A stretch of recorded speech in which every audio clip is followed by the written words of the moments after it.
Hello viewers, সবাইকে আমার YouTube চ্যানেলে স্বাগতম জানিয়ে শুরু করছি আজকে আরও একটি নতুন ভিডিও।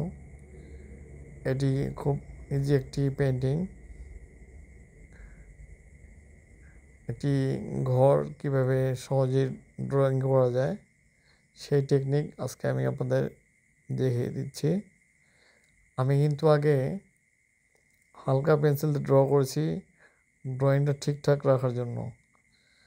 আপনারা একইভাবে আগে নর্মাল পেন্সিল ড্র ইউজ করবেন, তারপর ফাইনালি ডার্ক কালার ইউজ করবেন, সেটা হোক মার্কার বা কালার। অবশ্যই আগে নর্মাল পেন্সিল দিয়ে ড্র করে নেবেন, তারপর ফাইনাল ড্র করবেন। ঠিক আমি একইভাবেই আগে নর্মাল পেন্সিল ইউজ করেছি, তারপর ফাইনালি ফাইনালি প্রফেশনাল পেন্সিল দিয়ে ড্র করছি। তবে এটা পেন্সিল না, এটা হচ্ছে বোর্ড মার্কার। তারপর একটা জেল পেন দিয়ে আমি দরজার একটি লক বানিয়ে দিলাম। এরপর ঘরের চালটা লাল রং করে দিচ্ছি।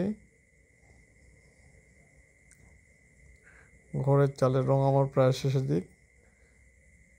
হ্যাঁ, ঠিক আপনারা এটি ওয়াটার কালার, আপনারা অবশ্যই ওয়াটার কালার কিনলে আর্টিস্ট ওয়াটার কালার কিনবেন এবং অবশ্যই ক্যামেলের ওয়াটার কালার কিনবেন, সেটা খুব ভালো মানের কালার।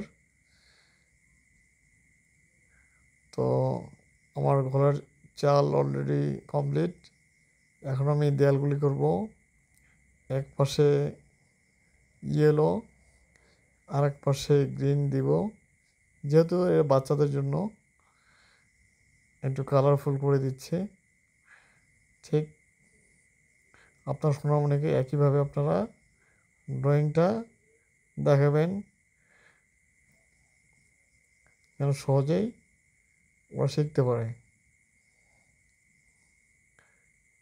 আমার অলরেডি এক পাশে হয়ে গেছে। ঠিক অপর প্রান্তে আমি একটু হলুদ আর একটু সবুজ নিয়ে একটু ডার্ক করে দিচ্ছি অপোজিটে একটু সবুজ করে দিলাম। ঘরের ভিতরে জানালাগুলো আমি সাদাই রাখবো। আমি নিচে এবার মার্কার দিয়ে ঘরের নিচটা একটু একটু মোটা করে করে দিলাম। এটাকে আপনারা কী বলেন জানি না, তবে আমাদের এদিক ঘরে ভিটা বলে, তো ভিটাটা আমি কালো করে দিলাম। হ্যাঁ, বাস হয়ে গেল। এখন ঘরের দুই পাশে আমি অল্প কয়েকটি ঘাস আঁকিয়ে দেবো ওয়াটার কালার দিয়ে। আর দরজাটা লাল রং করে দিলাম।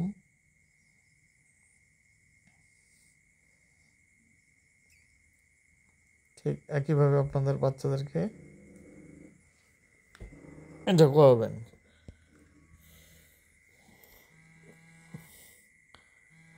হ্যালো, ধন্যবাদ সবাইকে। আশা করি ভিডিওটি ভালো লাগলে অবশ্যই লাইক এবং সাবস্ক্রাইব করতে ভুলবেন না। সবাই ভালো থাকবেন, সুস্থ থাকবেন। আল্লাহ হাফেজ।